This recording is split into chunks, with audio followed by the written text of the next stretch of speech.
Opinions and stories around the game we love, told by your favorite storytellers. Stay up to date with all things cricket. Subscribe to Cricbuzz's YouTube channel and press that bell icon now.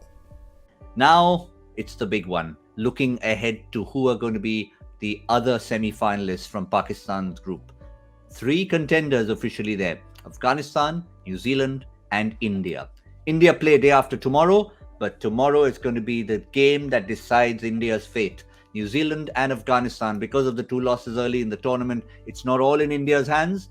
They've done the bit they needed to do, thrashed Afghanistan, thrashed Scotland, waiting to do the same to Namibia, but they need this result to go their way.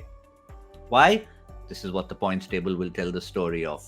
India at the moment in 3rd place on 4 points. They beat Namibia, they get to 6 points, but that'll be in the last game. New Zealand win, they get to 8, match over, 2 Qs, nothing more to be done. If Afghanistan win, then of course net run rate comes into the picture, and India then have the advantage of furthering what they did against Scotland and Afghanistan and climbing over to get that 2nd spot and play the semi-final against England in Abu Dhabi. Well, how do we see the 2 teams match, gentlemen? It's going to be a big game. Not often you see a non-India game being the focus of everybody in India, DK. New Zealand against Afghanistan, you'd have to obviously say the senior team are the favourites. But Afghanistan have shown enough to show what they can show and do. Well, for a start, I think Afghanistan, apart from their own country and their own population, they'll have another 1.3 billion people who will be cheering for them, which is very good for a start. They've played some really good cricket. I think the only game they haven't competed is the game against India, but the rest of it, against Pakistan, they did compete. They took them right down to the wire before Asif Ali hit that penultimate over 4 sixes. But they look a solid side. Their batting looks good. The bowling obviously is dependent on a couple of the spinners. Mujibur Rahman, we saw a few videos of him training and getting ready for this game, which is good news for the India and for Afghanistan in many ways. So if they go on to put up a good performance, a very strong performance obviously will put a bit of pressure on India. But irrespective, Afghanistan need to do something to somehow find a way deep down to beat New Zealand, which is a possibility because obviously the matchups are good.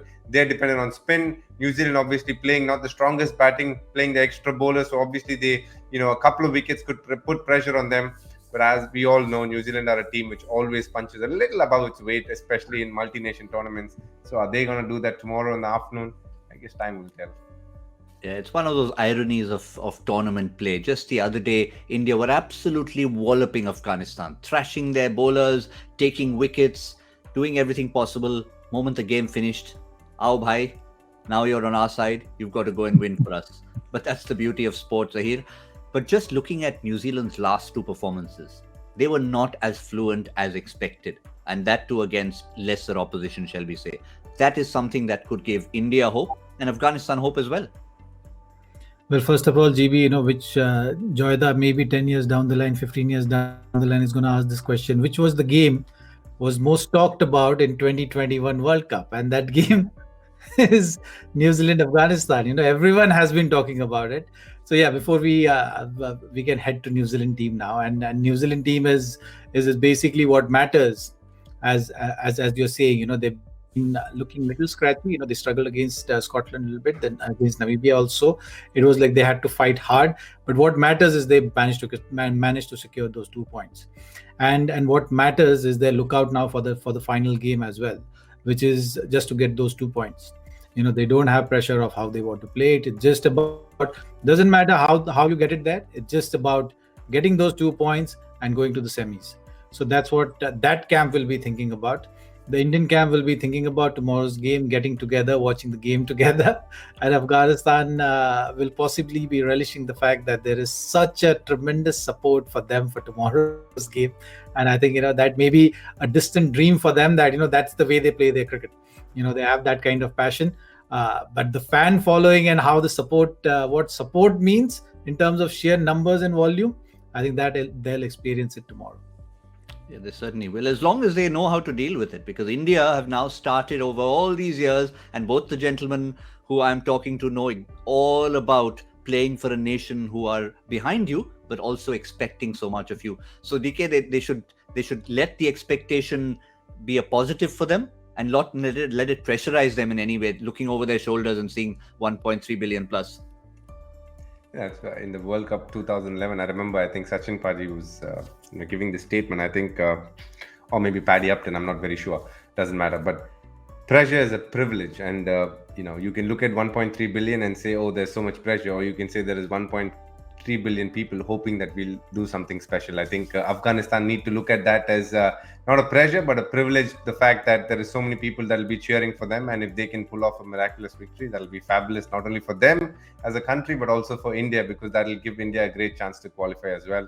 So they have it. They'll feel what it is to be in India's shoes for once when they play tomorrow, which is big boots to fill in many ways. To play for India is no joke, and to keep constantly playing under that kind of pressure is not easy as well. So they'll feel it. They'll know what the love they'll get tomorrow. I'm pretty sure there'll be a lot of people cheering for Afghanistan, and a lot of them will be Indians. But just to build on Zaheer's point about the question I asked about New Zealand, and yes, they were a little scratchy in those two games, but the fact is they got over the line. And like we talked about ticking boxes, they found that the lower order is able to deliver for them. And again, if you look at law of averages, someone like Kane Williamson will not fall short 3 times in a row. So that's another cause for worry for Afghanistan. Well, I think from New Zealand's point of view, GB, it's just about going out there and doing that. I was just thinking about, what's going to happen if say New Zealand wins tomorrow or they lose tomorrow, right? So New Zealand wins tomorrow, they will be playing against England. So they have that one account to settle. So, so they will be all charged up to really settle the account of 2019 finals there.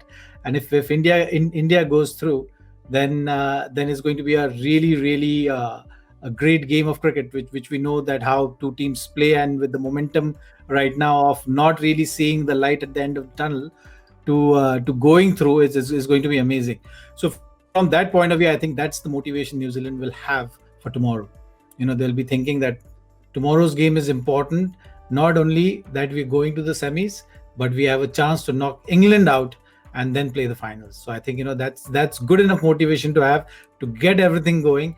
The game is going to be played in Abu Dhabi, so I think that's one thing which is going against Afghanistan. I feel New Zealand, if New Zealand were playing Afghanistan in Sharjah, maybe you had a better chance. Not after looking at today's wicket, maybe this sort of wicket would have helped New Zealand. But nonetheless, so far, Abu Dhabi track has been the most batting friendly tracks in the tournament. And looking at that, New Zealand can breathe relatively easy. So even though Mujib is playing, it's not going to be that much of a factor, I feel, just because so far we've seen that the track in Abu Dhabi has been batting friendly.